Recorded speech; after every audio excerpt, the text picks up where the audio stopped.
नमस्कार मित्रांनो, तुमच्यासाठी जबरदस्त जॉब वॅकन्सी घेऊन आलेलो आहे। जिल्हा परिषद मार्फत विविध पदांची भरती निघालेली आहे। पगार तुम्हाला या ठिकाणी 18,000 रुपये प्रति महिना याप्रमाणे या ठिकाणी दिला जाईल। तुम्ही महिला असाल पुरुष असाल दोघंही या ठिकाणी अर्ज करू शकता। कुठल्याही प्रकारची परीक्षा तुमची होणार नाही। अर्ज करण्याची शेवटची तारीख 23/7/2024 या ठिकाणी आहे। अधिक माहिती ज्या मित्रांनो या ठिकाणी कुठल्या पदांसाठी वॅकन्सी आहे, शैक्षणिक अर्थ या ठिकाणी काय लागेल, वयोमर्यादा काय असणार आहे, अशी डिटेलमधील माहिती आपण आजच्या व्हिडिओमध्ये बघणार आहोत। तर व्हिडिओ शेवटपर्यंत नक्कीच बघा। त्याचबरोबर मित्रांनो, आपण जर आपल्या रॉयल कॉर्नर यूट्यूब चॅनलवरती जर नवीन असाल तर आपल्या रॉयल कॉर्नर यूट्यूब चॅनलला सबस्क्राईब करावं, बेल आयकॉन दाबायला विसरू नका। असेच नोकरी संदर्भातील नवीन अपडेट्स आपल्याला मिळत राहण्यासाठी। तर सुरू करूया मित्रांनो आजचा व्हिडिओ।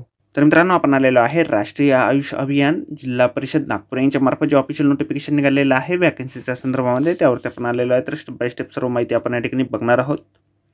तर मित्रांनो, या ठिकाणी आयुषसाठी या ठिकाणी डाटा एंट्री ऑपरेटर या पदासाठी एक वॅकन्सी या ठिकाणी निघालेली आहे। नियुक्तीचे ठिकाण जे आहे तुमचं या ठिकाणी डिस्ट्रिक्ट आयुष सेल जिल्हा परिषद नागपूर या ठिकाणी असणार आहे। ओपन कॅटेगरीमधून एक वॅकन्सी या ठिकाणी निघालेली आहे।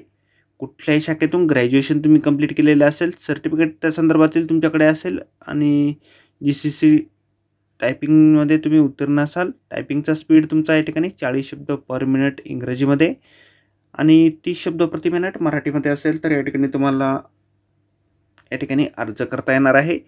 वयोमर्यादा तुम्हाला या ठिकाणी 21 ते 60 वर्षापर्यंतची या ठिकाणी असणार आहे। 18,000 रुपये इतके दरमहा तुम्हाला या ठिकाणी दिलं जाणार आहे।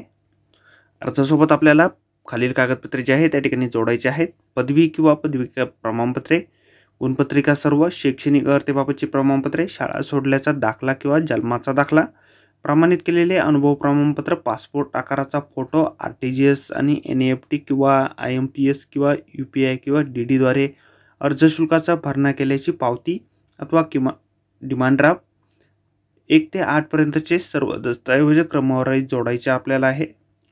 अर्ज जे आहे तुम्ही या ठिकाणी 23/7/2024 पर्यंत या ठिकाणी सायंकाळी 5 वाजेपर्यंत सादर करू शकता। अर्ज जे आहे तुम्हाला राष्ट्रीय आरोग्य अभियान आरोग्य विभाग जिल्हा परिषद सिव्हिल लाईन नागपूर या ठिकाणी सादर करायचे आहेत। कॉन्ट्रॅक्ट बेसिसवरती ही वॅकन्सी तुमच्या या ठिकाणी असणार आहे। फीस पेमेंट जे आहे मागास प्रवर्गासाठी या ठिकाणी 100 रुपये असणार आहे आणि खुल्या प्रवर्गासाठी 150 रुपये फीस पेमेंट या ठिकाणी असणार आहे। त्या संदर्भातील बँक डिटेल्स आपल्याला या ठिकाणी दिलेले आहे, स्क्रीनवरती आपण बघू शकता। डिमांड ड्राफ्ट जो आहे आपल्याला जिल्हा एकात्मिक आरोग्य व कुटुंब कल्याण सोसायटी नागपूर यांच्या नावे आपण काढू शकता। तर आजच्या व्हिडिओमध्ये एवढंच मित्रांनो। व्हिडिओ जर आवडला असेल तर व्हिडिओला लाईक आणि शेअर नक्कीच करा। आपल्या रॉयल कॉर्नर यूट्यूब चॅनलला जर आपण सबस्क्राईब केलेलं असेल तर आपल्या चॅनलला सबस्क्राईब करा। नोकरी संदर्भातील नवीन अपडेट आपल्याला मिळत राहण्यासाठी। तर भेटूया मित्रांनो नोकरी संदर्भातील अशाच पुढच्या व्हिडिओमध्ये। धन्यवाद मित्रांनो।